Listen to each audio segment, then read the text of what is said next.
if Christine's not here. Well, Christine's here. No, Christine's here. Yeah, we still have a meeting because you don't need a quorum for a work session. Okay. So there's extra. Well, so we took that off the agenda. Yeah. Looks like the call's still open. So. Where's mine? Where's Chine it up every Hey, once. Laura, where's my cup? I didn't put your glass down. No, we went last I time. didn't put your glass down. No, no. I'm not gonna say it tells you what you think. I know. I think it's very indicative of how she feels about me. Stop.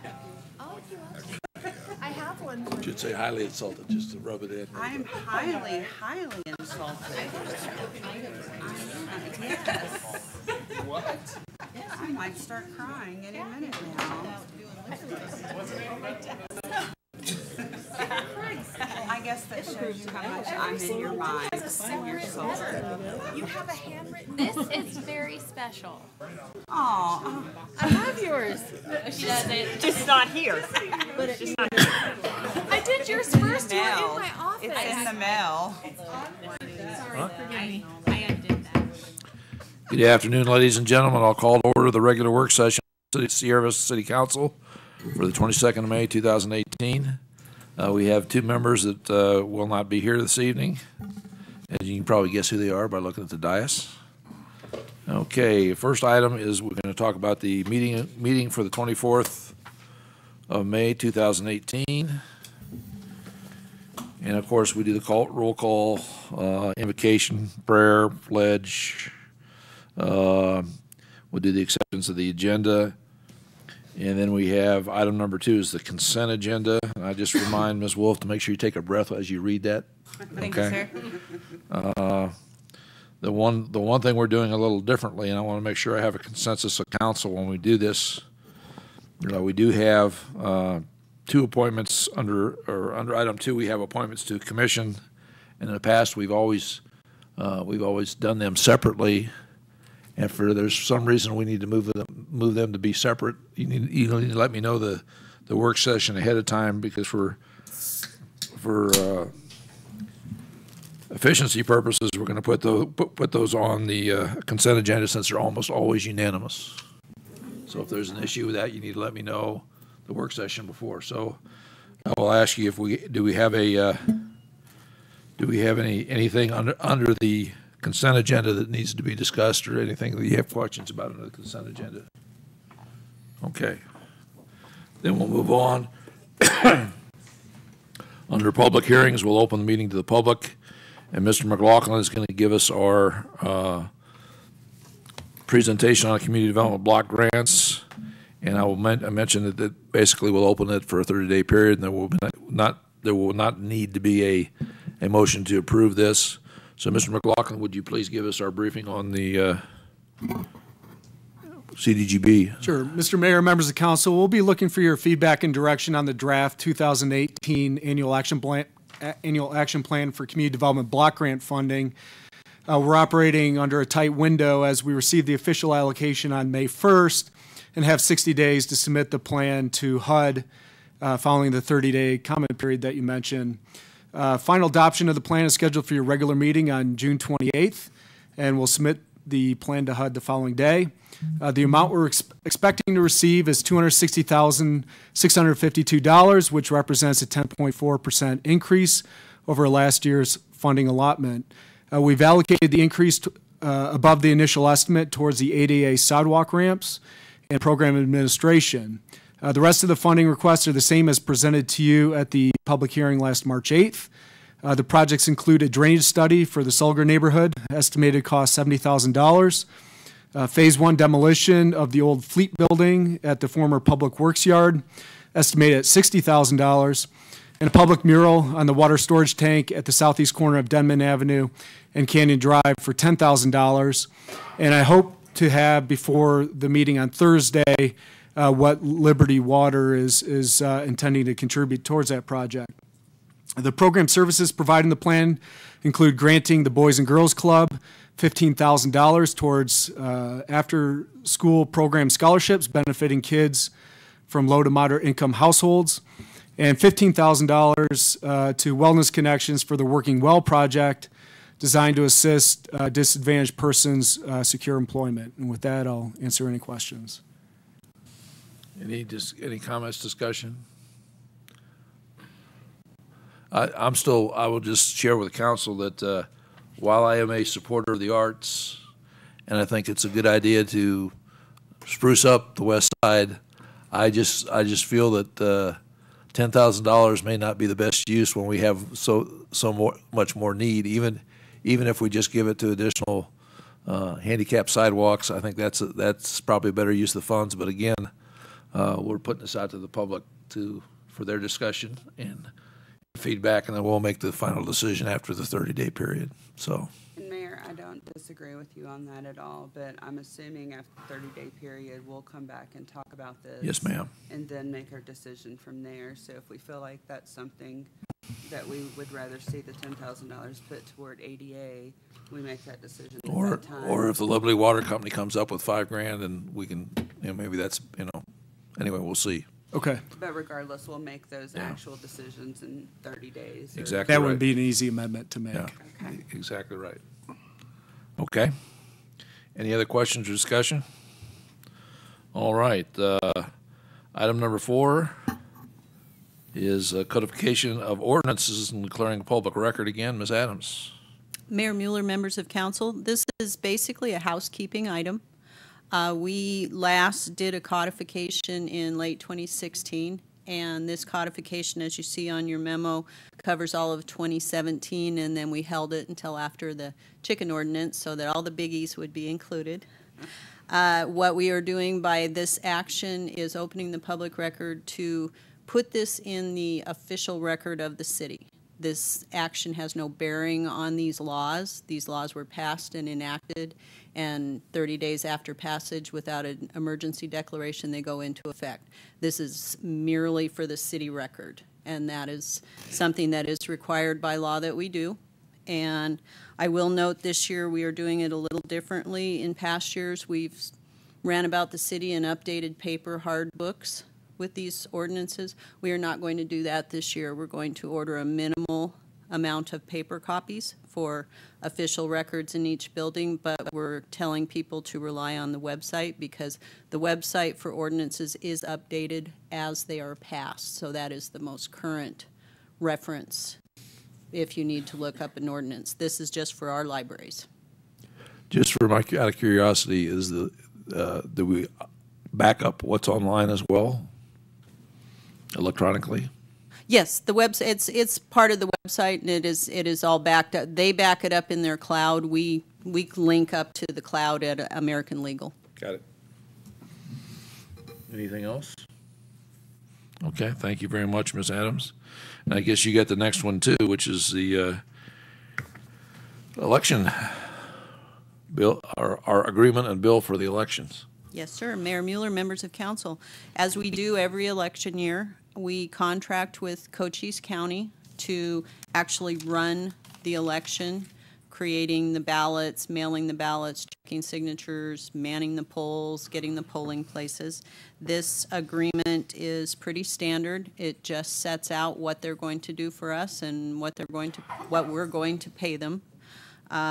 The budget amount for the election this year is right around $50,000. We are kind of still waiting. The numbers for the recorder's office are not set yet because they're looking into possibly allocating the burden amongst entities a little better, because right now the local jurisdictions are bearing most of the brunt of the cost of a state and federal mailing. So it may go down a little bit, but we did budget $50,000 just in case that we need to cover the full bill this year. Okay. Questions for Ms. Adams on the? Yes, ma'am. Is that about the same amount that we budget every year? Well, every election year. Mayor Mueller, Councilmember Wolf, yes, that is about, we paid, I believe, mid-40s last election year, so it's an average increase, yes. Okay. Any other questions? Okay, we'll go on to the next item, number 6. I don't see Mr. Norman to explain this to us. Who is? I'm sorry, I do have one question. Oh, I'm sorry. On item 5. We'll go back. That's okay, it's on me. I'm just giving you an excuse to look for somebody, actually. No.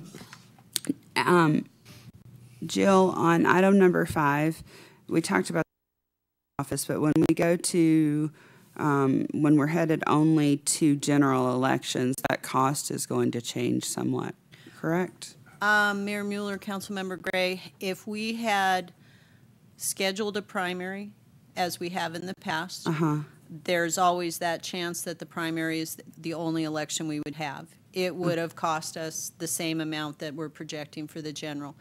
Had we gone to a primary and not filled all the seats and were required to do a runoff, then the budget would have been closer to $100,000. Okay, but if we go straight to the general based on new laws that we've 50, passed, yes. it would be 50. Right. So So it's that's, 50 per election, essentially. so for- basically we wouldn't be paying for the primary at all. Correct. Okay, thank Anything else on item 5? Okay, item 6. You gonna take it, Sharon? All right. Be glad to take that. Mrs. Flassar. Mr. Mayor, members of council, this action is a yearly action that is taken by council. And basically the purpose of this is to allow the city to file application for FTA transit grants. It does not obligate the city to file in any particular amount. It's just if we are going to file at all to receive FTA funding assistance for the transit program, we need to have this action in place. I'd be happy to answer any questions. And it basically authorizes the attorney to sign the documents for us. Okay. Any questions? All right, then we'll move on to item number 7. Modification to refuse fee schedule. Mr. Felix. Mayor, members of council, about 2 months ago, we had a work session specifically on the effects that are happening in the refuse fund. We did put a public notice at that time for 60 days on the website as required by law. This is the vote to raise the refuse rates for next year. We can raise it up to, but not over the 15% that's proposed by staff. Would generate about $300,000 of additional revenue. As we discussed in the work session last fiscal year, the fund did lose about $800,000. So this will cut the loss. Looking at budgeting, we think that this will take care of more than half of that deficit based off what we're going through in the budgeting process. Public Works is making some strides in their operations to help cut costs in general as well. It is important to point out, I know that this ties with, but is not entirely due to, the recycling situation that's going on. The recycling situation is just making the matters worse. Even if recycling were to remain the same, we'd still be coming at requesting a rate increase for you because of the main reason here is the tipping fees from the county having gone up to where they are right now. Those have stabilized for the next few years, so hopefully this, with the budget actions and what's being done, can mitigate future rate increases, but we may need to come back to you next year for another one. So be happy to answer any questions you may have. Before we go on, I'll just mention that under item D on today's agenda, they're gonna have a presentation from staff on recycling programs and options. So unless you got specific questions for David about the finances, I recommend we wait until we get to that item and get the presentation and have discussion. Okay. I do have one question for David, though, and that's just me because I was writing. Can you repeat that last sentence you said? We would still be needing, well, would be requesting a rate increase even without the recycling. Ignoring the recycling situation, we'd be still requesting a rate increase of about 15%, the same amount. 15%. Without the rate increase, without the recycling situation. So that's just garbage. That's just for the refuse side of it. Okay. We're thinking with what's going on that this rate increase will help cover the things, and as the budget's looking going forward, we may still need a second rate increase next year. We're going to wait to see how this year pans out and how the revenues come in before coming to you for a second rate increase. Okay. Because David- 15%, I mean, is not, well, to a lot of people, that's, it's $2 a month, $2.25 a month for some people, which is a lot for some people. We understand that, and we don't want to Right. go too much. So when you say 15% this year and you're contemplating coming back to us next year, that is completely recycling set aside. That's only garbage. For the 15%, that is based off a little bit of recycling projection of where we're going to be and current operations. So as I said, even if recycling were remaining the same based off what's happened in the last few years, we'd need to do a rate increase anyway. But the magnitude is a little bit higher than due to the recycling, but we'd still need a rate increase even without the recycling situation. Mayor Mueller, Councilmember Gray, it's our hope that with changes, operational changes that we'll be discussing here later today, as combined with the rate increase, will forestall a future rating.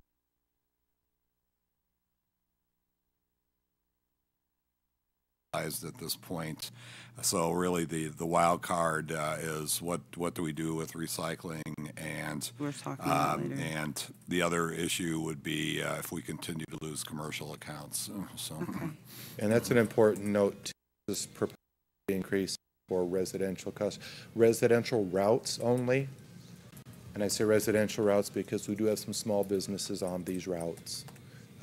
Basically, residential route is a side loader. A commercial account is a front loader. Just affects the residential routes. This does not affect the commercial accounts for the front loaders and people that have the dumpsters. Okay. Okay. And I have other questions, but they pertain to the Yes, ma'am. other stuff. Why are we not affecting the commercial accounts at all and putting it on the residential? Well, refuse is as we've discussed before, refuse is the funny business. The issue here is part of it is the recycling. Most commercials do not do recycling, and because the recycling is what's a portion of this rate increase. The second is waste management can already undercut us and take the customers, and if we increase our commercial rates, that would more likely lead to more bleed off of the commercial customers we have. We're keeping many of them because of the service we offer them, and they're not going on price. But obviously, if you continue to price up, at some point they'll say, I can deal with someone that doesn't have your service and support, and will then leave. So.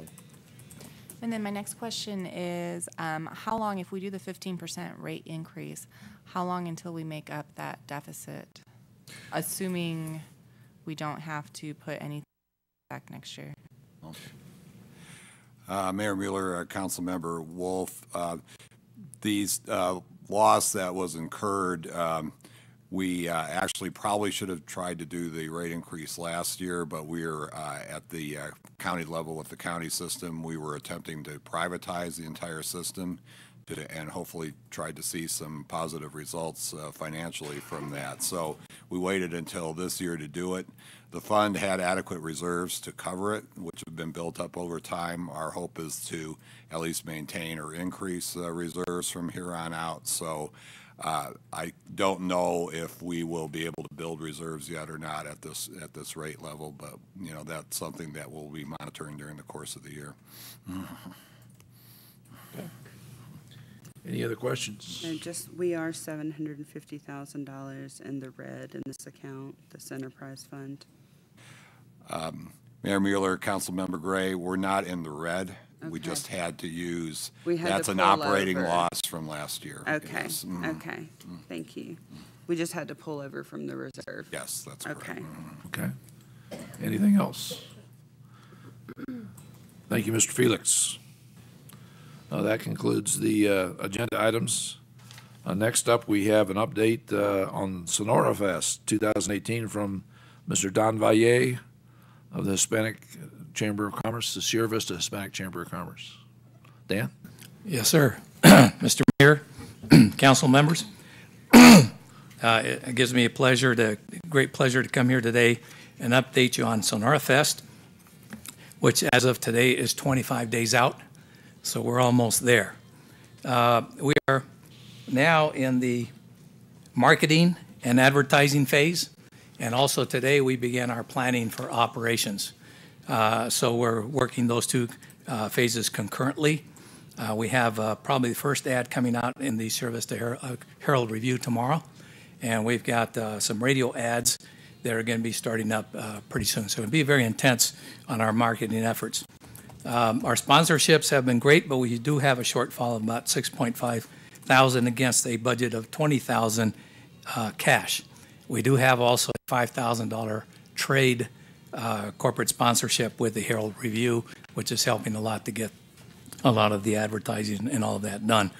The impact is going to be some reduced marketing advertising to bring some 5,000 to 6,000 attendees to the fest. However, we are using social media a lot. We're using websites and also augmented by the advertising of newsprint as well as radio. We expect that we're going to have a great crowd down here.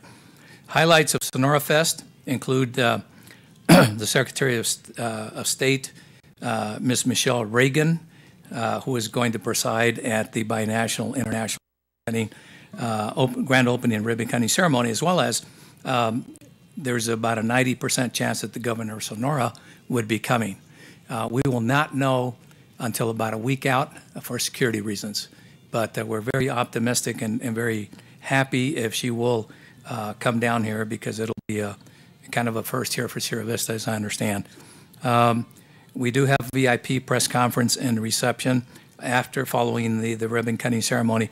If the governor comes, and probably even her representative, immediately after we have the ribbon cutting ceremony and a folklore presentation, she likes to go around and thank every vendor who comes here and participates, as she did in Hermosillo for an expo that we had there. We will have continuous entertainment for 2 days by groups from Sonora and Arizona and all different kinds of genres, and anywhere from mariachi music, folklore, norteño, to jazz and pop. So it's going to be something for everybody that entire period. We are going to set up a stage in the food court area, and that's where all of the entertainment is going to take place. We have close to 60 excellent vendors now from Sonora that are confirmed to participate, and all of them are excited to come here. A lot of them did come to Sonora Fest last year in Bisbee, and they were really excited to come back here. I think the venue that we have in the mall just provides an excellent opportunity for us to maximize Sonora Fest, because it's not going to be weather dependent. As a matter of fact, it's going to be nice and cool inside. So we're very happy that the mall is working with us on this as well. One of the objectives of Sonora Fest is to and I kind of coined this term, but we're bringing Sonora to Sierra Vista so that the military personnel, the DoD contractors and their families who cannot go across the border have an opportunity to enjoy the Sonoran culture, Mexican culture, the music, the arts and crafts, and everything else that's going to be available there, as these are going to be selling.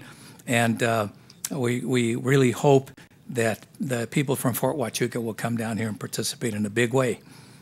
All the logistical tasks have been coordinated and locked in.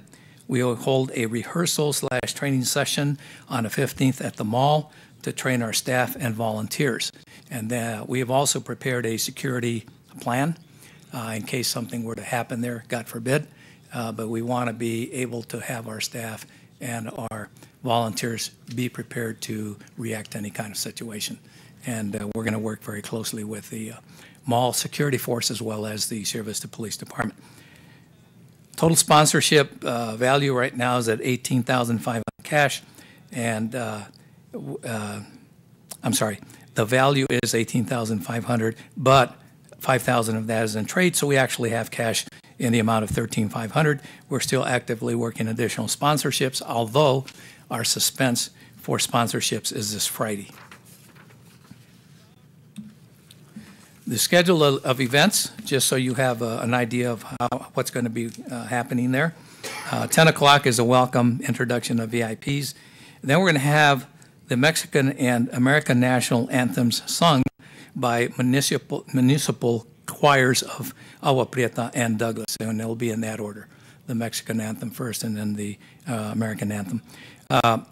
We'll have the welcome and opening ceremonies by Mayor Rick Mueller.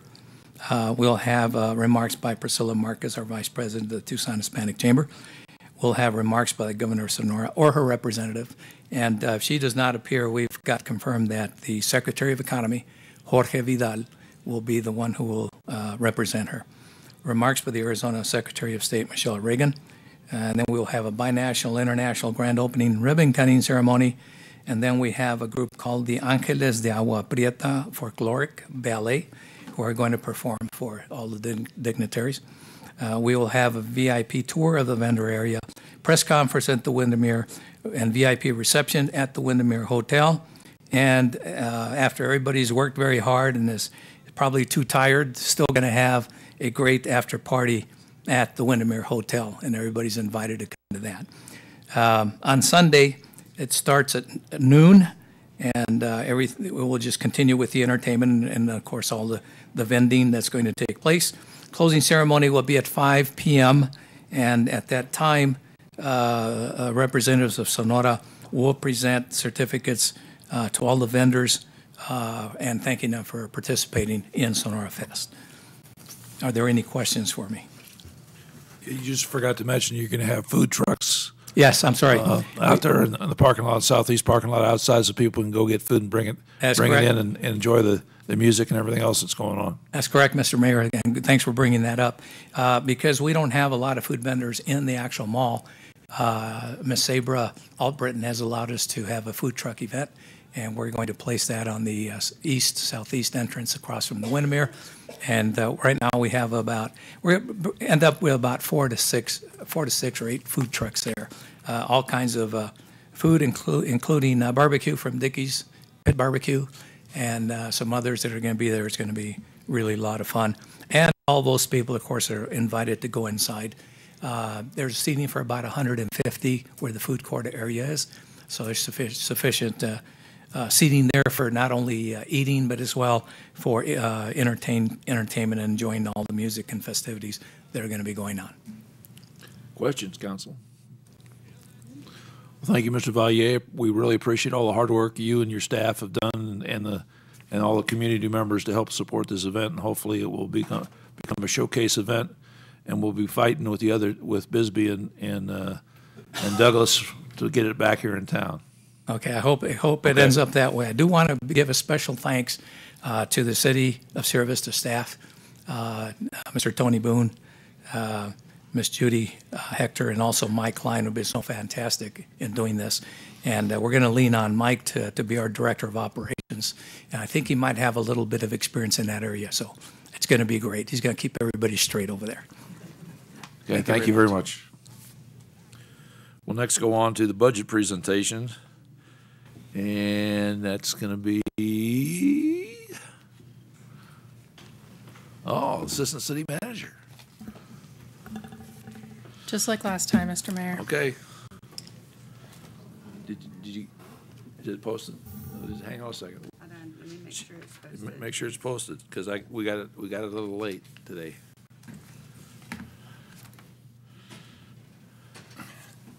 And Mayor Mueller, members of council, I apologize for the lateness of the slides here. We're trying to get them out yesterday afternoon, but this morning we had a meeting and had to make some last-minute changes in order to balance the budget. So it took a little while to update that today. So, but you'll get another swing at it in June as well. And I'm sure Victoria will cover everything we missed. Okay. That's the hope. Yes, everything, Ms. Gray. Or at least what's on the agenda. What's on the agenda, yeah. All right, thank you, Mr. Mayor, members of council. Again, this is your second budget update for fiscal year 2019. There were many details, as Chuck was saying, to nail down in this presentation, and I'd just like to thank Linda Jones and David Felix for running down all of those details to present to you today.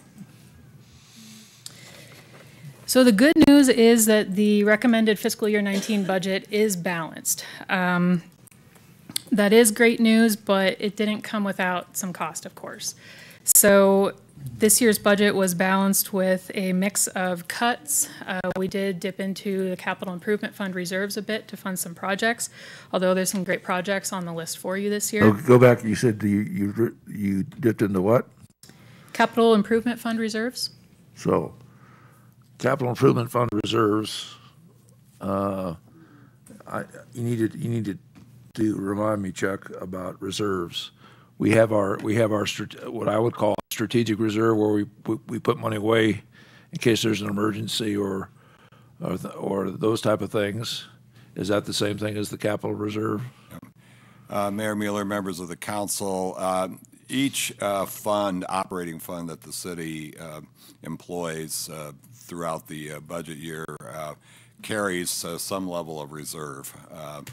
A general fund, one that's the most important, around $4 million or so, but the other funds, Capital Improvements Fund, supported by sales tax, HERF, supported by gas tax, and of course, we just talked about refuse, and then the sewer fund as well.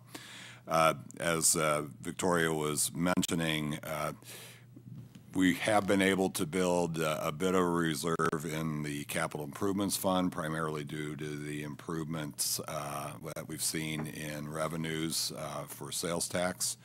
And then the HERF fund is also seeing an increase in reserve, and that's due to better performance in the gas tax than what we're receiving back from the state, and of course some changes in terms of what the legislature is allocating. The main point I want to make is in order to balance this budget and get some of the capital items that we felt were important to recommend to you, we had to use Capital Improvements Fund and HERF reserves in order to accomplish that. Okay. All right, now I think I'm straight. Thank you. And financing to round out the mix. So the agenda for this afternoon is to go over a quick update on where we're at with the general fund revenues.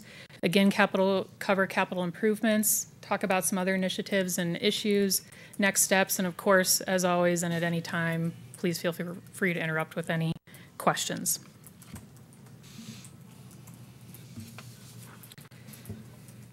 We expect our fiscal year 19 revenue to come in at approximately $37.7 million, which is just about $1 million increase over last year. As we covered a little bit 2 weeks ago, the highlights on the increases there include our transaction privilege tax. That's our local sales tax that we've seen increase over the past year. The past year we were 4% over what we projected for fiscal year 18, so we're projecting an additional 4% plus an additional 2%. We considered April sales tax revenues in determining whether to keep that number at the $862,357 number. April sales tax revenues came in at 10% over last April, which is not traditionally an extremely strong month in sales tax for the city, and so we felt comfortable in keeping that projection where it was at just over $862,000. Oh. And Mayor Mueller, members of council, this is exceedingly good news for us. It is showing that the local economy does appear to be improving. We're seeing these types of increases in months we normally don't see during the course of the fiscal year. Most times we see the increases during the winter months, and now we're starting to see that extend into the spring and summer here. So this is very, very positive news and has really helped us this year in terms of balancing the budget. The other increases we're projecting are in vehicle license tax, which is based on current year actuals. We're seeing an uptick. Grant increases, our state shared sales tax increase, that $166,000 is our estimate from the league. The final numbers will come in next week, so that number is not quite final yet. And then Leisure and Library Services is also projecting an increase in revenue next year. Yes, Ms. Gray. Victoria, on the state shared sales tax increase revenue, are you expecting it to be close to that number, the 166? Yes. Yes. David has an excellent method for how he calculates that, and he's usually pretty close. Okay, so we're not expecting it to go to like 366. Although that would be a happy occasion, probably not. Okay, thank you. In the general fund this year, we'll be covering a number of vehicles again. Those items are our annual $500,000 for PD Crown Vic rotation out. That would cover 10 Ford Explorers at approximately $50,000 each, as we've been doing for the past few years. The international bus is to replace one of Leisure and Library Services buses buses. They're both aging. In this past year, we had significant mechanical problems with both of them. We ended up with chamber leadership classes stranded by the side of the road. We rely on those buses for Kids World and other trips, so that bus is long past due for replacement and needs to be replaced this year. The other items are a mix of facilities, PD, leisure and library, vans, pickups, and another Explorer for the PD. Before you go on, I just want to ask a question about the Crown Vic rotation. Approximately how many vehicles are we talking replacing? It's 10 per year, Mr. Mayor. Okay, so 10 per year. And at what point in time, is it next year or the year after, where that number will drop? Because we've basically phased out the Crown Vics and brought in the patrol car or the Mayor Mueller, members of the council, if you'll recall, we started a 5-year plan of cashing out 10 vehicles per year. The goal was to reach 50. Next year will be year 4, I believe. Okay, so we still got a couple more to go. So we have the 5th year, and then we can look at recalibrating the replacement schedule. So the next question is: is it safe for me to assume that the Police Department Detective Explorer on the bottom of the page, that's in addition to, it's not a replacement of an old Crown Vic? That's correct. So we're adding a vehicle. And it's an undercover vehicle. Well, unmarked, yeah. Okay.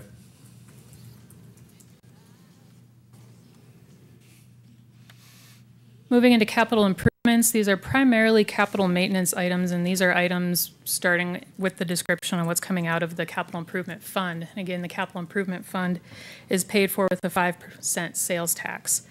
We have a couple of minor replacements, things like staircase construction. Is it 0.5? 0.5. I just want to make sure people realize they're not going to lose 4.5% on their. Thank you, Mayor. Okay. If it was 5, you'd have a lot larger list. I'd have a lot larger crowd out here too. Yeah. And a 2-person lift for facilities. We have fire panel upgrades for Pete Castro Center and the Oscar Roon Community Center. Security gate replacement over at the Pete Castro Center. The gate that separates the public side from moving to the staff side has been broken for a little bit of time now. We have a number of HVAC replacements that we are hoping if we bundle those, we might actually save some funds off of that $185,000. The Co has a need for a heater replacement. They failed a couple of times in the past year, and there are health code guidelines that once it goes below a certain temperature, you have to close the building down. So they're on their last legs. And one thing I neglected to mention on the capital improvement fund. So this year, we were fortunate that we used to have to take $700,000 out of the capital improvement fund and transfer that to supplement the HERF funds that we are no longer receiving. As HERF funds have trended upward, and the fact that the state legislature passed a measure to increase the vehicle license tax, we are hoping to see restored HERF funding next year. We are no longer going to transfer that $700,000 to the HERF improvements, so that's another reason that you're seeing a few more items in the capital improvement plan this year.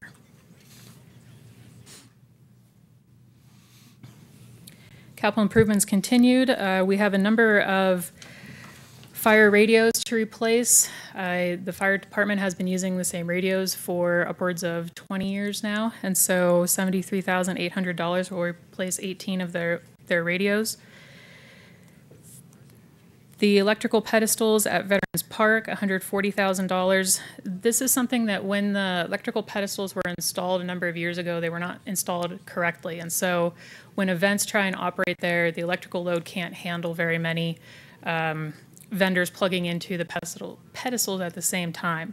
So this will increase the capacity at Veterans Park for events. It will allow more vendors, more people to plug in, less chance of having the electrical system for the Centennial Pavilion shut down by a small electrical item. Not that that's ever happened. And will be a great improvement for the park. So these are the pedestals that sit behind on the southwest side along the road? Correct, Mayor. And are the pedestals themselves going to be redone, or is it a power upgrade so that they can handle the load? Because I think that was part of it too. Both. Both. Okay. Thank you.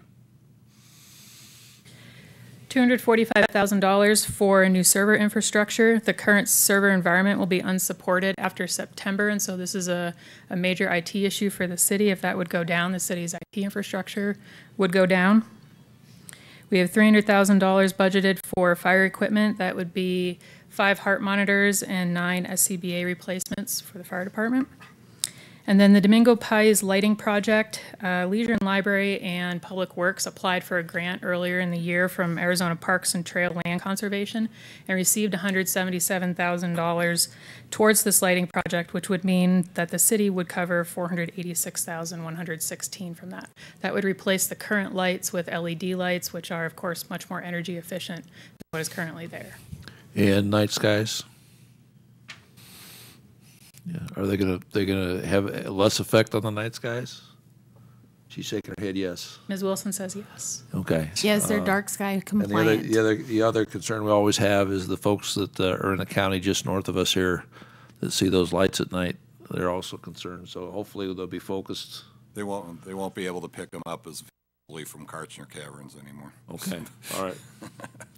As we're driving in. And it should save us a little electricity as well. Yes, Mayor. Okay. What is SCBA? Those are the breathing apparatus that firefighters wear when they go into a burning building or situation. Correct, Chief? Got it. Thank you. Scuba tank. Scuba. That's what I.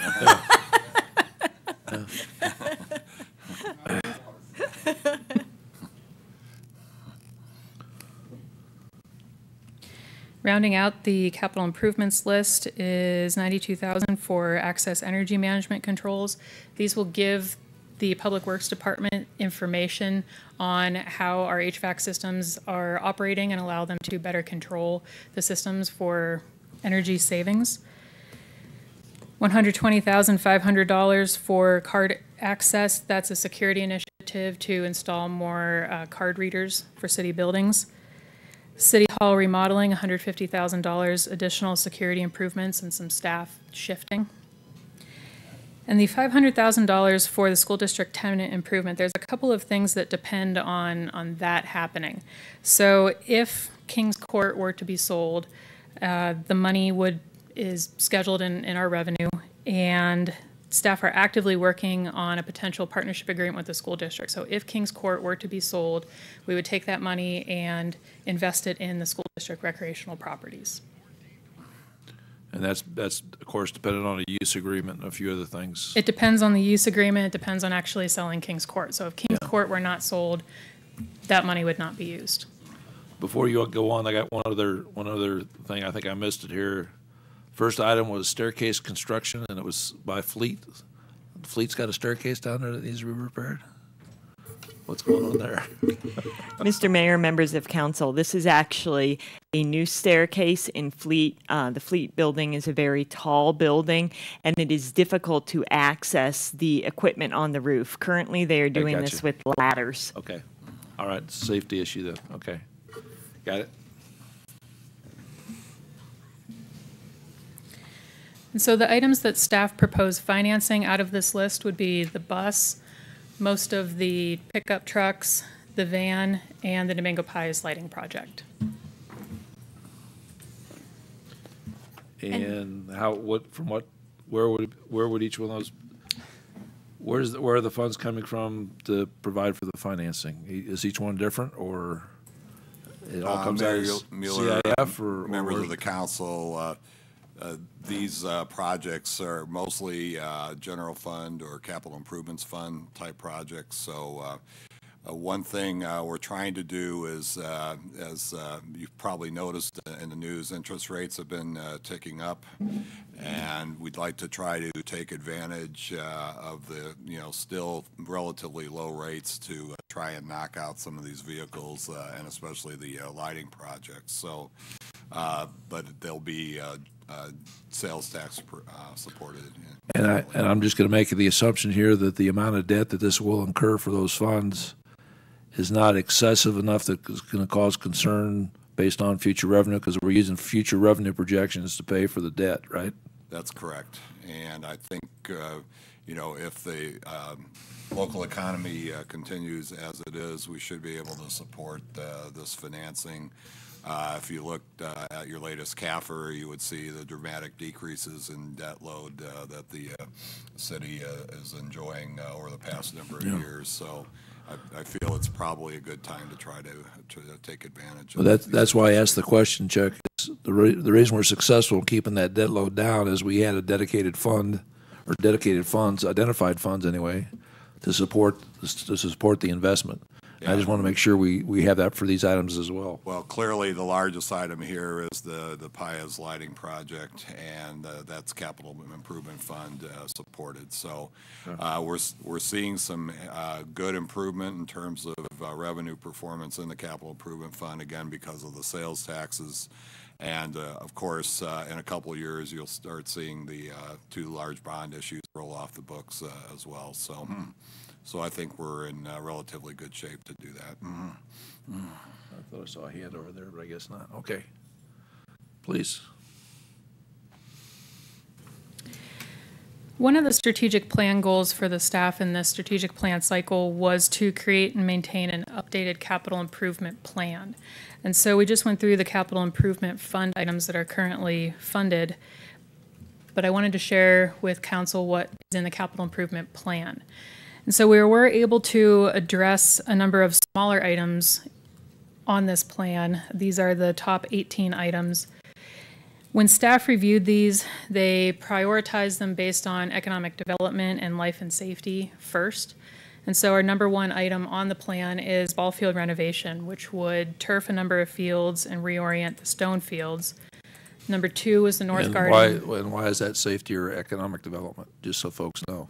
We consider it economic development because of the potential that our Leisure and Library Services Department has identified to bring more tournaments to the area, more people in hotels, more people spending money in our stores and restaurants, and we'll get to our executive report later, but Ms. Wilson has been successful with her and her staff attracting 5 tournaments this summer already. One of them is a 6-day tournament, and so that is a number of people coming into the community to spend money, stay in our hotels, and so that got our number one item to bring more people into the community. I've also heard a lot of concerns about the safety aspect of kids getting hurt.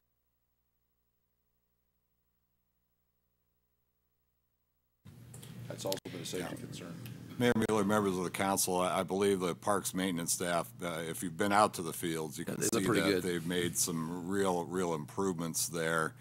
But you know, in terms of being able to attract events and tournaments, we have a little bit of an advantage here being cooler, and turf can certainly help us in terms of being able to track these events as well as you know, take advantage of our summer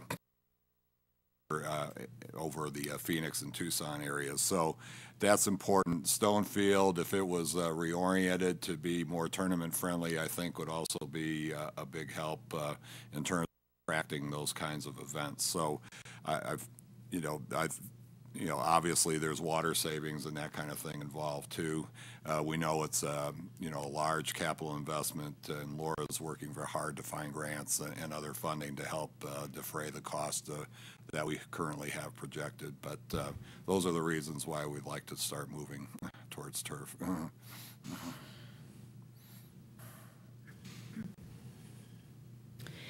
Next is the North Garden and Fry Boulevard improvement.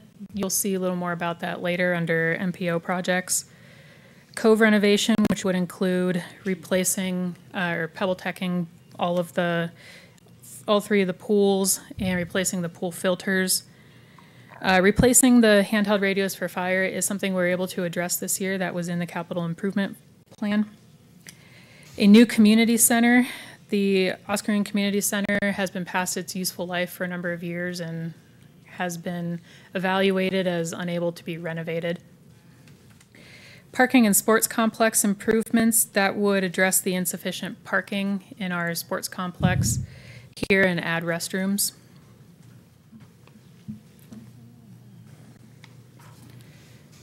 upgrading a fire station alert system. That's a dispatch item, and we may be able to address that through CCOM later, but that still remains to be seen. Our multi-use path program in the city, we've been unable to build new multi-use paths for a few years now since the federal funding that funded those paths to begin with dried up. The electrical pedestal upgrade at the Band Shell or Centennial Pavilion has been included for this year. An emergency operations center remodel at the PD is necessary because the reception area is completely open, and so it provides no security, so that would enclose the reception area and add bulletproof glass. A visitor center relocation, it's a bit out of the way where it currently is down at the OICC and could serve visitors better in a better location.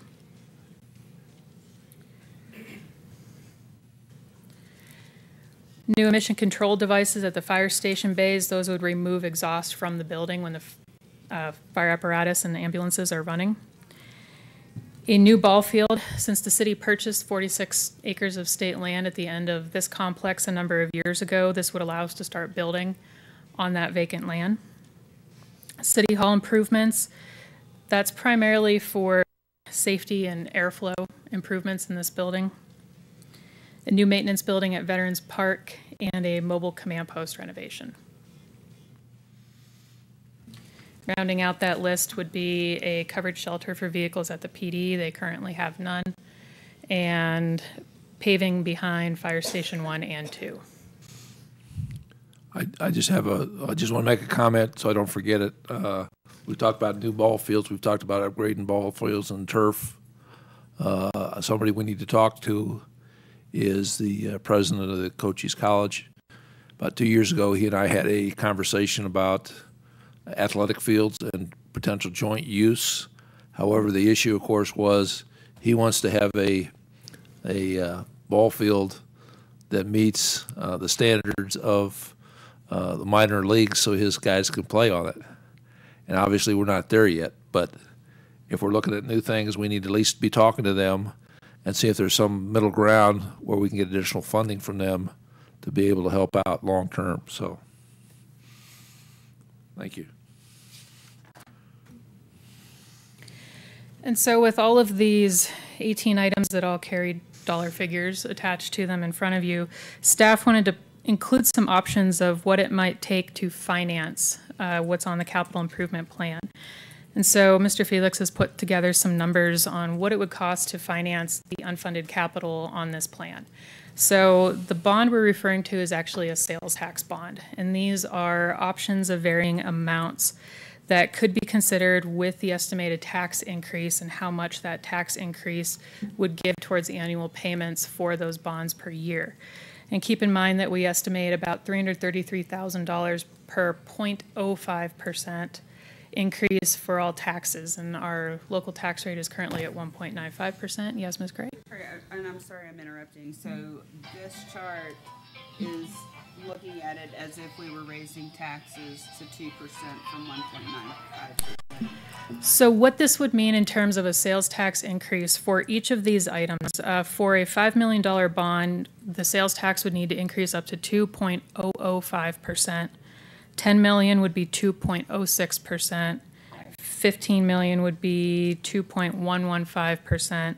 20 million at 2.17%, and then 24,462,000 is the total value of all those items.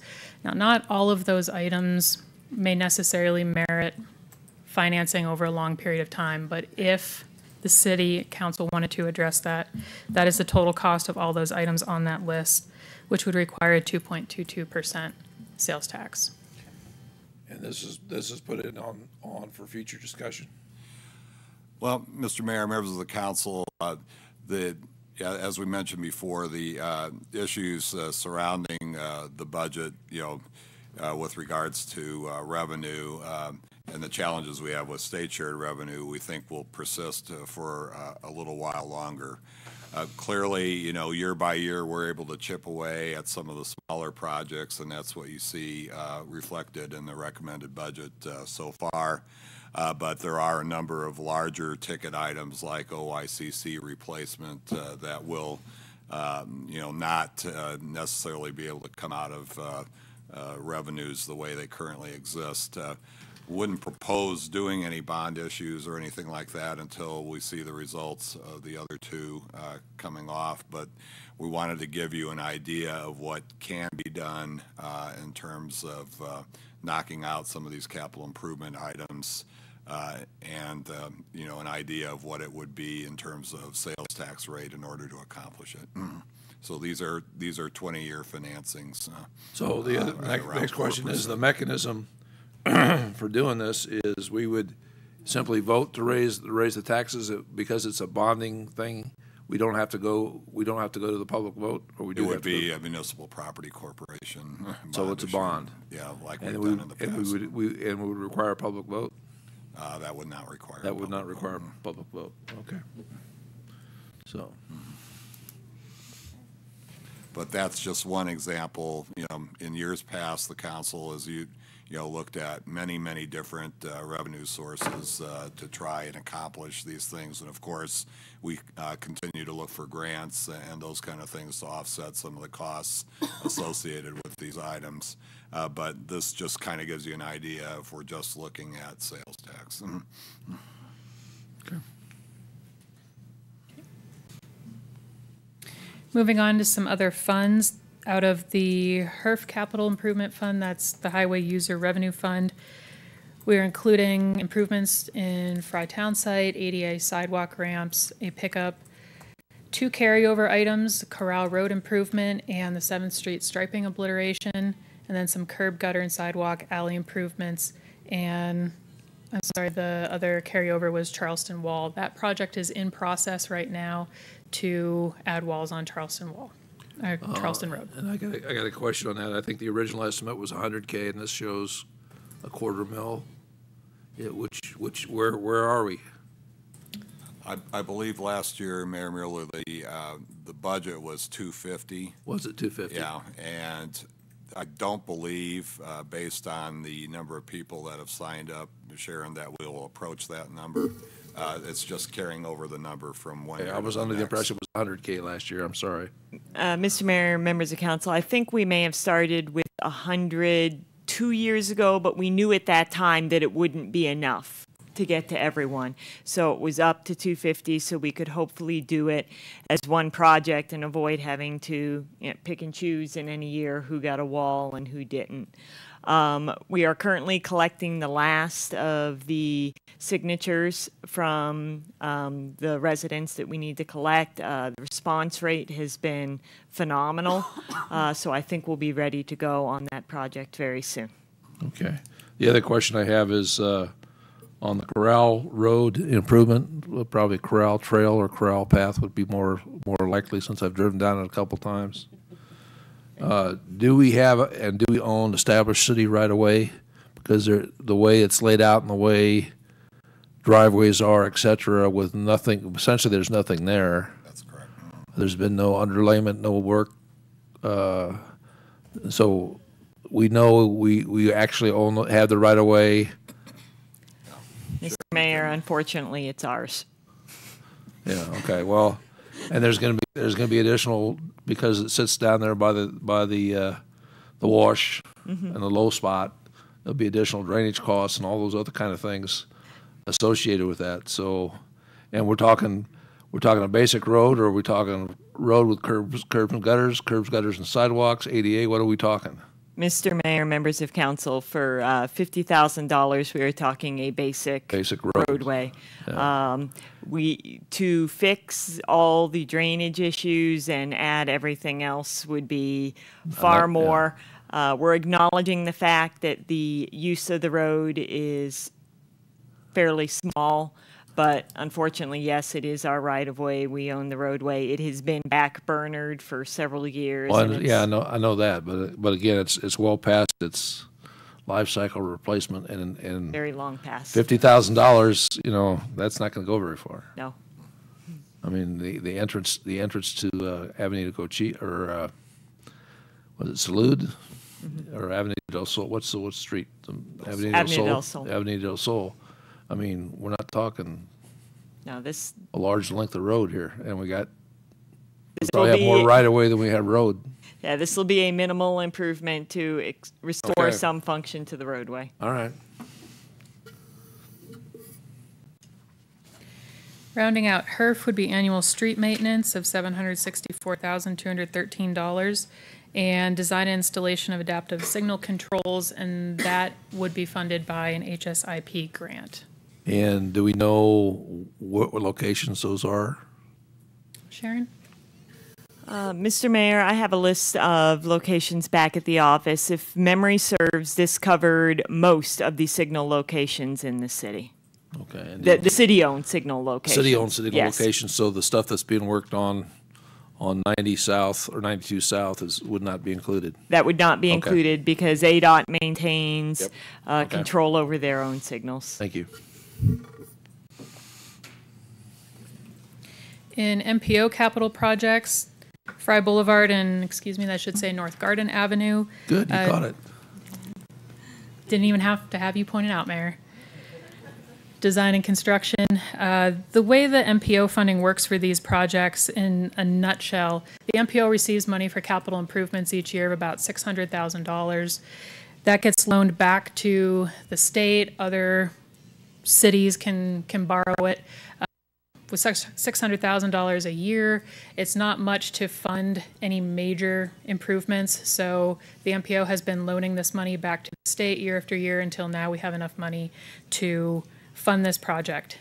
By taking that money back from the state, we avoid any federal funding strings that go with that, including paying Davis-Bacon wages.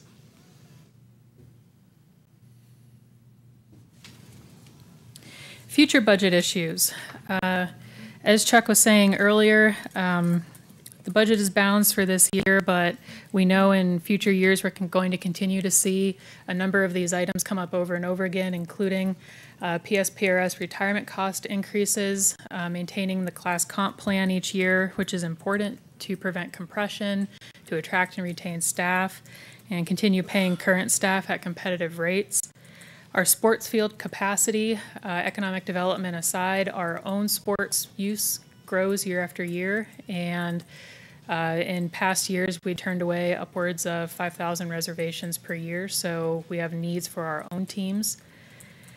The capital maintenance plan, it's a struggle to maintain the capital maintenance plan as it is, let alone addressing the capital improvement plan as discussed earlier. And again, the OICC replacement is a major need. I just comment that you said PSPRS costs will increase. I would also say that ASRS probably will increase as well, although not as dramatically. Not as dramatically. Yeah, so people just one need to be other aware of point I want to make, Mr. Mayor, members of the council, regarding PSPRS. We were able to achieve a lower level of increase than what we originally projected, and that was due to a number of retirements and police and fire personnel entering the DROP program. So that decreased this year's liability. However, we still are carrying on the books a large unfunded liability for future PSPRS payments for retirees. As such, and now the state is requiring that we come up with a plan to address that. What we're attempting to do this year is to pay out the DROP participants in an effort to try and hold those costs down. And then I've asked Mr. Felix to amortize the unfunded liability that we do have that you see in your CAFR over a long period of time, maybe at least 50 years, to then start setting aside in our own sinking fund some amount of money to hopefully offset those unfunded liabilities in the future. So that's what we're looking at. We hope to we're beginning that process with this budget. What we need to do is run out the numbers and let you know what the annual cost would be in order to attempt to do that.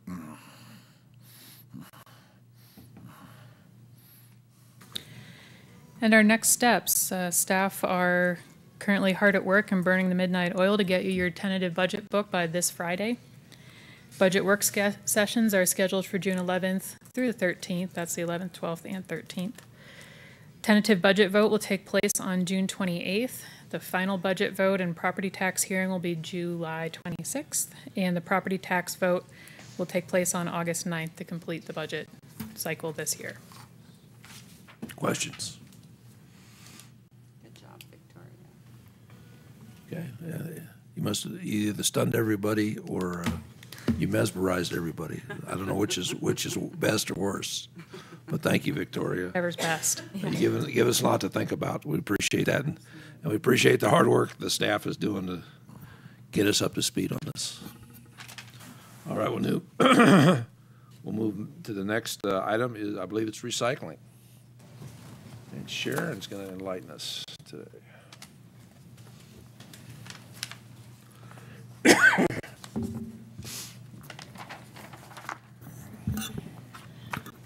All right, Mr. Mayor, members of council, last time I talked to you about recycling options was about 3 weeks ago. And the discussion at that time, you had asked us to go back and price out some of these options and come back to you with some figures to show the potential budgetary impact of these options. I would like to, before I start on the options, point out a few things that have changed since the last meeting. First off, and you'll see it reflected at the bottom of each of the slides, the cost the county is charging the city for recycling has gone up in the last few weeks. When I talked to you previously, it was $36 a ton. It is now $64 per ton, which basically matches the garbage tipping fee. Basically what happened is April was a very bad month for recyclables. As Marty Haverty explained, and Marty is here today, and he can answer any questions you may have, but the county takes the recycling up to ReCommunities up in Tucson. And last time, 3 weeks ago when he was here, he showed you a graph that indicated basically zero revenue most months. There was 1 month that went slightly negative, but it was pretty much holding at zero for a few months. Last month, due to increasing pressures in the worldwide markets, that turned dramatically negative to the tune of ReCommunities charging the county $38 per ton to accept the recyclables. And as you saw in Marty's presentation, the county's costs to process and transport the recyclables to Tucson is $53 per ton. So you add all that up, and the net cost to the county for recycling in the month of April was $91 per ton. Now, fortunately, they did not increase the cost to the city up to $91 per ton because they knew that we were having these discussions and looking at changes. But the unfortunate reality is the recycling market continues to be very challenged. It's the paper products and those types of materials that used to have a value that no longer have any value to them. But I did want to let you know that we are now paying $64 per ton for recycling, which matches the garbage fee. And I believe the Wall Street Journal article that we sent out to the council, I believe last week, really provided a good synopsis of what's happening in the markets and why this is occurring nationwide. And the good news in this is when Mr. Felix was working the numbers on the proposed rate increases, he did say this is one aspect of the rate increase, but certainly not the whole picture. He had figured under a worst-case scenario of the cost for recycling going up to $64 per ton. So that has been covered in the rate increase. Another change is we eliminated the option to move recycling to Wednesday, basically shift the Thursday, Friday recycling pickups to garbage and add recycling on Wednesday. And the reason we eliminated that option in our cost calculations is that one ended up having a substantially higher cost to it because we were adding extra routes on that one and there was no clear operational benefit to do that. So you won't see that one presented today. And I think that's it as far as changes. I'll go ahead and move on to the options. Option A, what we had termed this one last time was more of the wait and see approach. This is the current schedule. So Monday, Tuesday, garbage pickup, Thursday, Friday, recycling pickup. The main pro of this one is it is the least disruptive to customers. It's a schedule that they are currently used to. The major con of this one is with the shift of some recycling materials to garbage, primarily those paper products, and then also trying to get the contamination out of the system, 65% of what we're currently recycling in the city would change to garbage. So we're hearing from residents that they're currently filling their green bin, they're not filling their blue bin. So if we retain the current schedule, that means that we're probably going to have some overflowing green bins out there, or people might need to go for a larger size bin. So that's the primary cons of this option. There is no increase in O&M costs. We're maintaining the same number of routes, but you can see there's an increase in tipping fees there. That's respective of the fact that as of the end of last year, we were paying $0 for recyclables, and now we are paying for those materials. Whether they go in the garbage can or in the recycling container, we are now paying for those materials. This also carries the risk of recycling costs continuing to go up. So, and since we can't, we don't have a crystal ball to see where those might go in the future, that's a pretty significant risk to try and keep things the way they are. So we're not recommending this option. Okay, options B1 and B2. These were a single option the last time I spoke to you, but that option was phrased, replace 1 or 2 days per month, basically shift those from recycling pickups to garbage pickups. So we broke them out into 2 different options. So option B1 is basically 1 recycling pickup per month. The other pickups, the other 3 that would be on Thursday, Friday, would shift to garbage pickups. So we're talking the same number of routes, same number of overall pickups in a month, but recycling, the blue bins, would only get picked up once per month under this scenario. The primary benefit of this option is residents would get 3 additional trash collections per month, which, based on what we're hearing from people, especially with 65% of recyclables potentially shifting to garbage, this would help them to manage the volume of material going into their green container. Yes?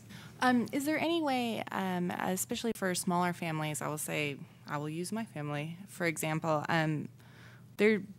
we would never need 2 a week, ever. And I'm certain that larger families would. Mm-hmm. Is there any way to maybe manage that and take some of that out, or is that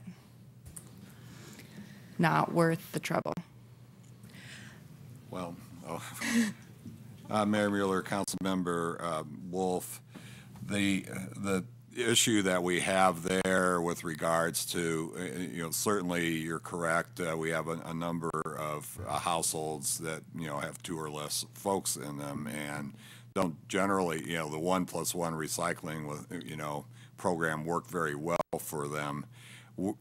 Our problem is we still have employees, we're still running routes, and that really doesn't change regardless of how many cans are necessarily out on the street. So we're not really saving money operationally doing that, and that's our big challenge there.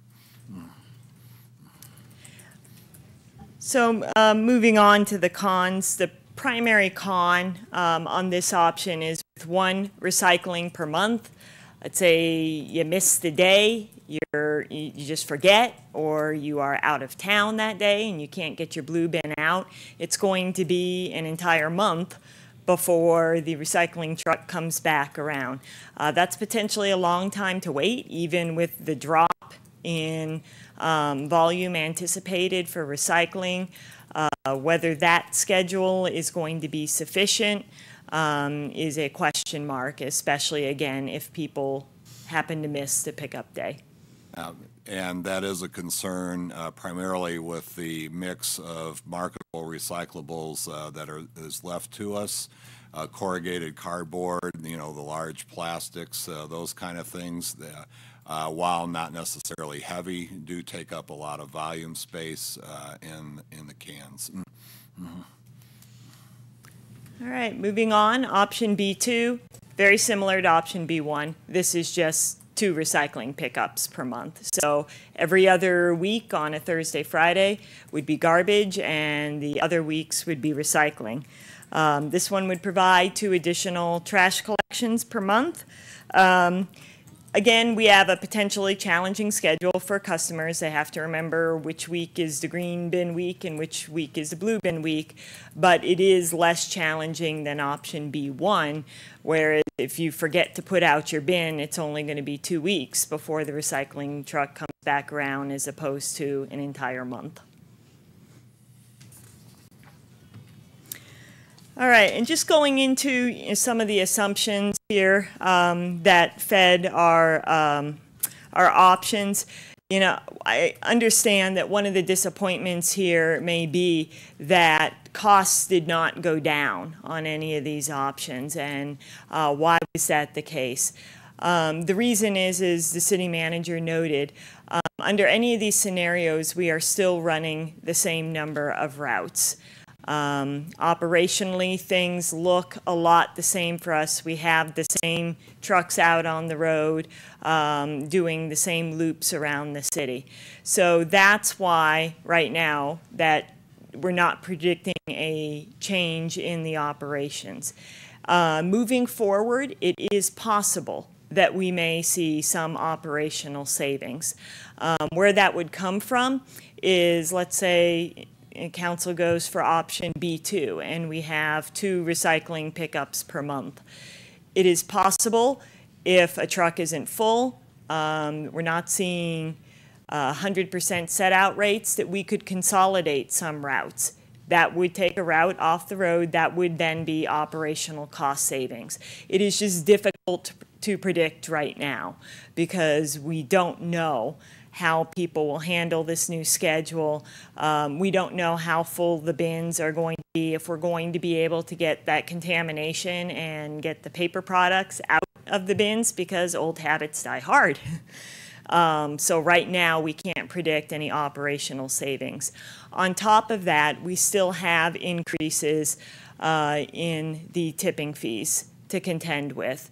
Again, in time, by going with a more profitable recycling mix, removing the paper products that basically have no value, we should be able to see increased revenue from communities for the recyclables that we are collecting. But that's going to take time to work its way through, going to take time to change those habits and get the contamination out before we will see those benefits.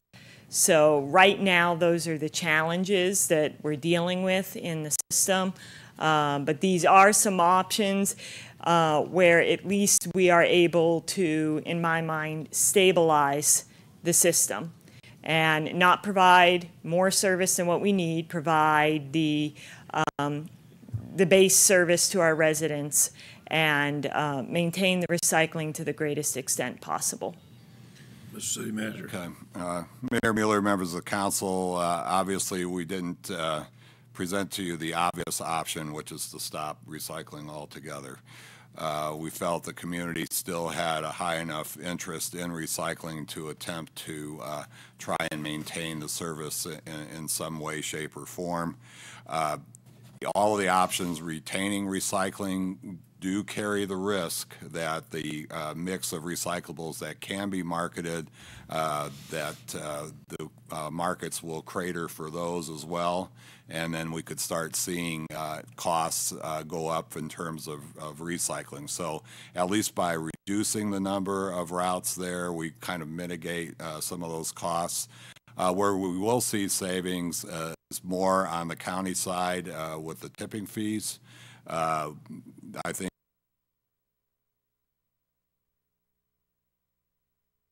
resulting a change in our schedule to allow for more efficient operations at the transfer stations and at the landfill, and that will help keep tipping fees stable going forward. So that also impacts our rates. So if we can do that by making changes, mitigating our risk in terms of the recyclables that we collect and the amount of times we pick them up, we should be able to at least stabilize where we're at. So that's primary savings. It's more a cost avoidance situation than it is actual operation or savings.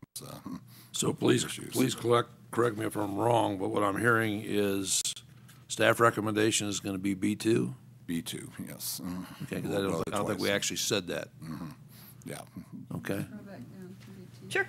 That's one where you have The twice you a have month two pickups. 2 and 2. Yeah, well, two and Reduction of recycling. by two twice a month. pickups, and Yeah. those will be replaced by regular garbage pickups. I guess my confusion is, and I was looking at this last night and wondering, okay, if I need to go to bed because I'm not understanding this or what's going on. But I was confused by every single scenario, the budgetary impact is the same. So I don't understand why we're even looking at this. Mr. Mayor, Councilwoman Gray, the reason the budgetary impact is the same is because at this point we are not talking about reducing the overall number of routes. We are just shifting Right. them from recycling to garbage. In order to realize operational savings, we would have to reduce the overall number of routes. Okay, so Potential exists to do that in the future. okay, so I thought, correct me if I'm wrong, we're $750,000 A loss last year. a loss last year. I don't want to say it the wrong way again, so Chuck knows what I'm talking about. We're at a $750,000 loss from last year. These look to me like they're doing nothing to offset that loss. So explain that to me. I know I'm shaking my head a lot because I'm trying to think of words that aren't coming because I don't understand what's going on really. Well, the major way that we're addressing the loss is through the rate increase. So that's going to take most of it. The other is reducing the risk from the increasing costs of recycling that we're facing right now. And then hopefully seeing that translate into operational savings in the future once we get a year to assess where we're at with regards to the pickups. It may very well be that, we will be able to reduce routes, and we may even have to reduce the recycling routes again in the future. So we're trying to ease our way into a more comfortable situation, but we cannot predict what the recycling markets are going to be. And it's really reduce or consolidate routes. That's correct. Yeah. And that would be the goal once we start this reduction program, is to reduce routes so we could actually see operational savings result. So what I'm hearing is basically this is just a way of easing people into what we may need to do in the future. Yes, and hopefully it works. So. And Okay, without basically pulling the Band-Aid off at one time, we're kind of peeling it back a little bit at a time, right? And the other thing I would note here is, again, the county's costs for recycling last month were $91 per ton. If we do nothing, those costs are likely to continue to increase, and the county will not be able to hold us at $64 per ton. Because theirs went up to what, 91? Yes. Yes, their costs. Went up to $91 per ton. 53 is their operational cost, and 38 is what they were charged by RE Communities. And that occurred in 1 month. 1 month. Right, I know it happened very quickly. Next month may even be worse than that. Okay.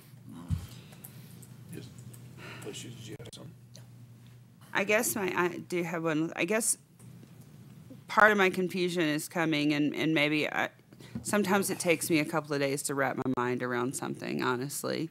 So I might, by Thursday night, this might have clicked and I get it and I've got it. This has nothing to do with the rate increase, though, right? What we're talking about. It's related, but on the periphery of the rate increase. The rate increase includes more than Right. just the recycling. But the increase in tipping fees you see at the bottom of the slide, this has been accounted for in the rate increase up to $64 per Okay. ton. Which is where that 15% we're talking about is And coming we're from. really trying to mitigate rate increases in the future. Ultimately, everything flows down to rates. Okay. And if we continue on the way we are and the recycling costs continue to skyrocket, we're not helping our situation with regards to holding down, potential rate increases in the future. This gives us an opportunity to, stabilize what's going on in the county with the tipping fee, and gives us the opportunity to look at mitigating our recycling risk in the future in terms of costs, and also gives us the opportunity to look at reducing routes and operational costs in the future.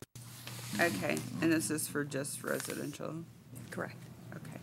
And we'll have the opportunity to discuss this more on item 7 on Thursday as well. Yeah, and that's my next question is we're gonna talk about this more, Yeah. okay? Hopefully, we'll be able to give direction to the staff, and they'll be able to we got a 30-day window on this one too? Based on the or not? If council approves the change in the schedule, we would want to move pretty quickly in terms of getting public information out to the customers so they know exactly what the changes It would start are going 1 to July. be. Yeah. And we'd like to start this in July because I don't see an improvement in the recycling markets Coming soon. anytime soon. And the one thing we haven't talked about is, once we make the decision on Thursday, is the public education piece. I know I saw something from the Environmental Affairs Commission about labels and that kind of thing, and we just need to make sure we take the appropriate steps so people understand what we're doing, why we're doing it, how they can help to make recycling better, all those good public information type things. Yeah, Mr. Mayor, certainly acknowledge that, and acknowledge also that it is going to be a challenging process. The recyclables have been unchanged for years. The pickup days have, we've been doing the 1-on-1 for several years now. So that is going to be a challenging process. One of the things we're hoping to do, if we can consolidate some routes moving forward, is to restore some bin audits so we can more closely monitor what's going into the bins and help to get that contamination rate down again.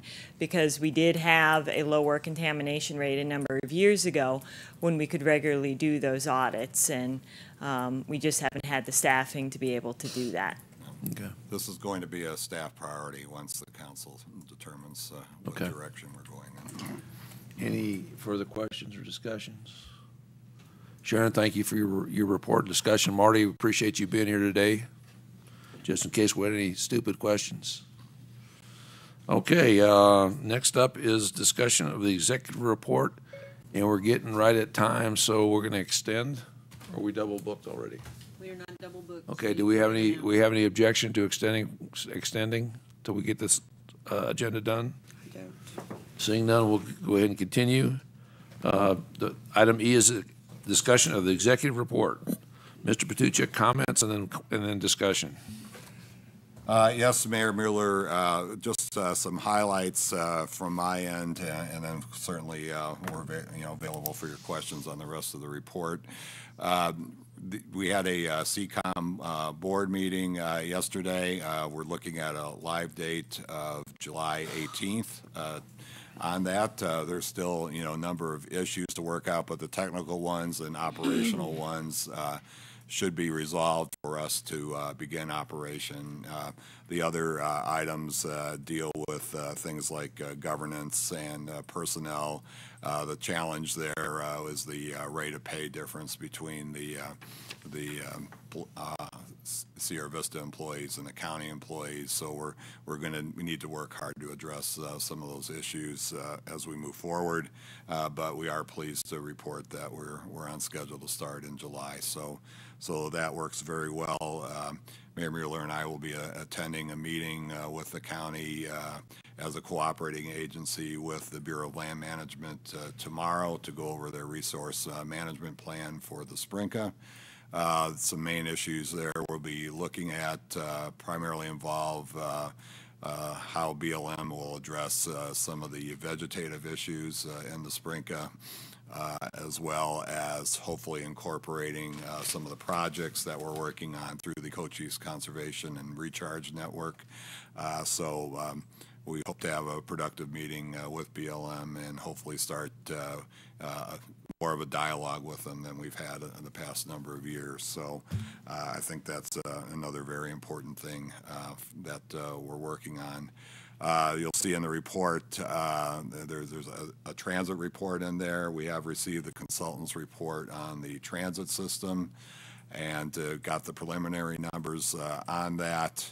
As a result of that report, staff will be working on some operational changes to the current Vista Transit routing system and hopefully employing some different techniques to include privatization for some of the routes that go into areas that aren't as productive in terms of ridership.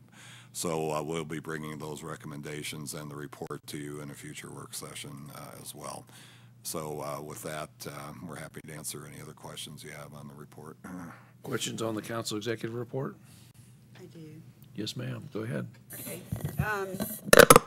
First of all, going down to the Sips and Skies, I was very pleased with my mind is not working today, sorry. I was very pleased with the pre-sales and the pre-ticket sales compared to last year. That's a significant increase. So kudos to Laura and her team for getting the word out there and last year making it something that people wanted to. So I'm very excited about that. Secondly, and I haven't written all my questions down, sorry, so I'll let somebody go ahead after this next question and then I'll come back. But Chief Thrasher, my son asked me last night about kidnapping. He saw me going through this report, and he asked me about kidnapping. He said, "What are the kidnapping numbers?"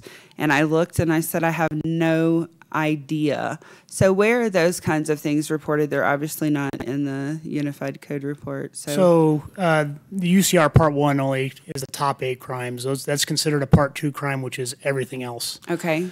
So it's reported in there, but that's not usually something you find in the FBI statistics. It's something that's an internal type thing. Right.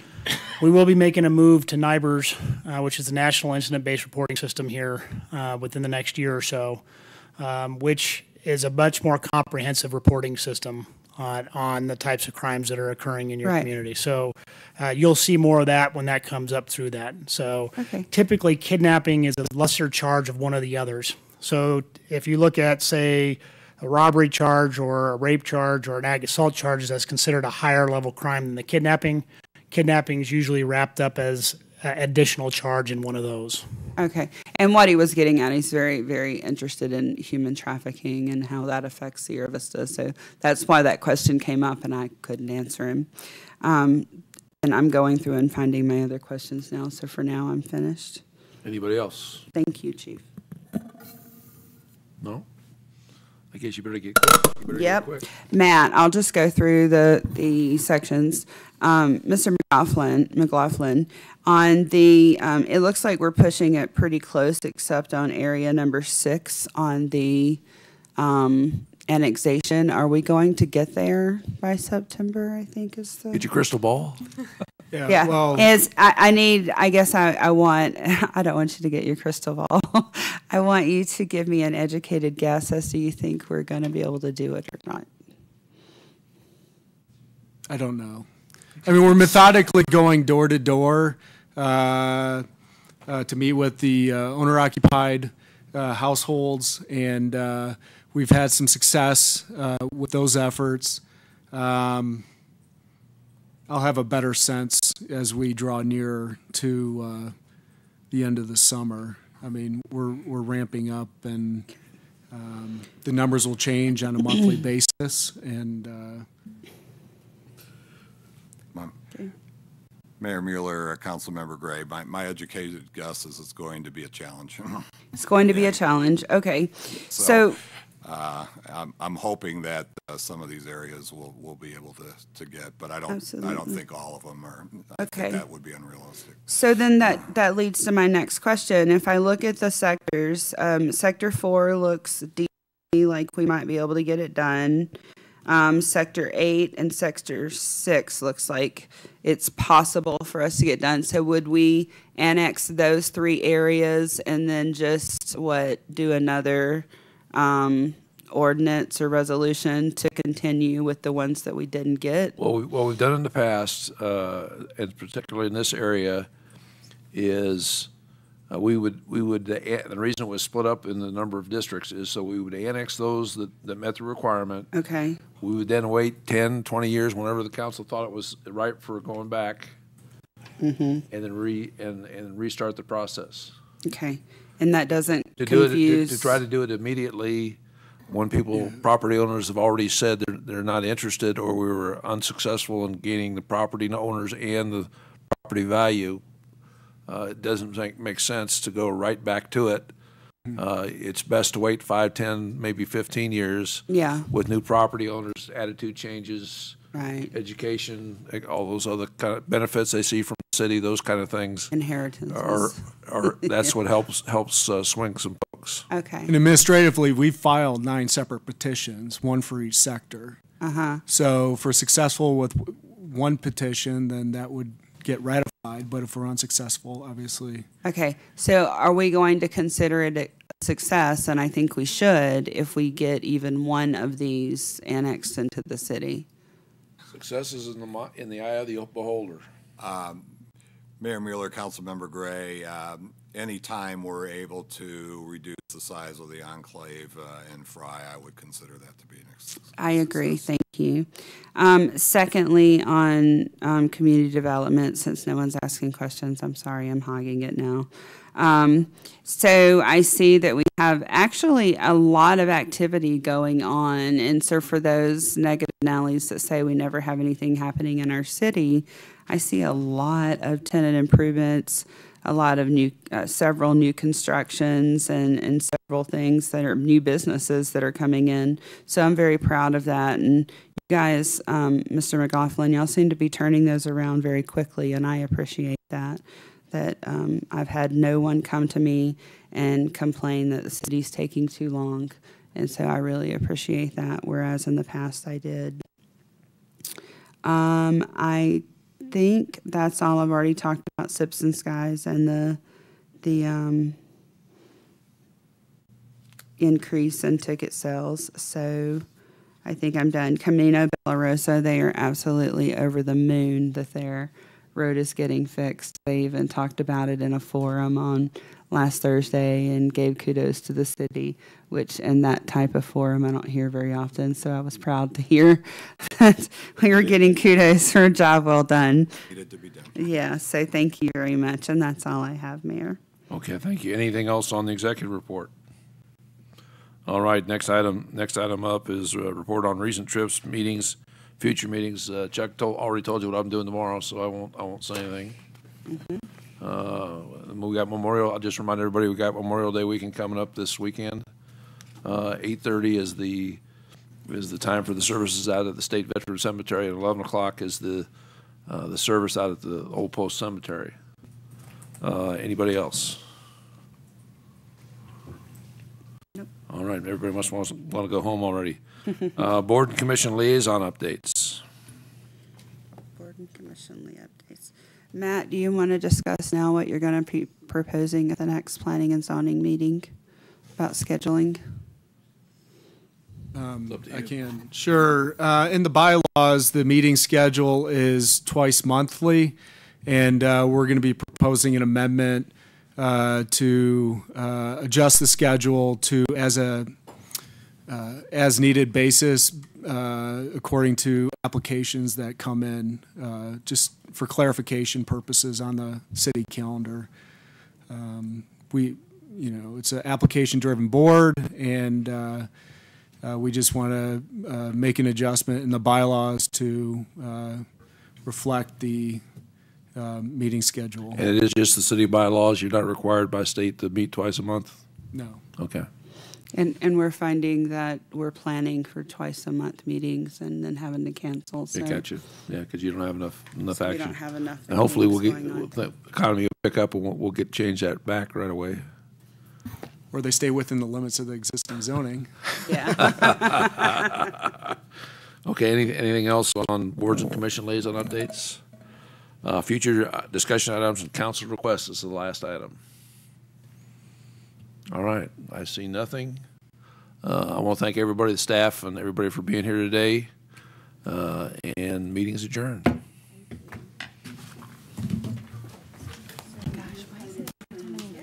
Well, I was going to do it tonight.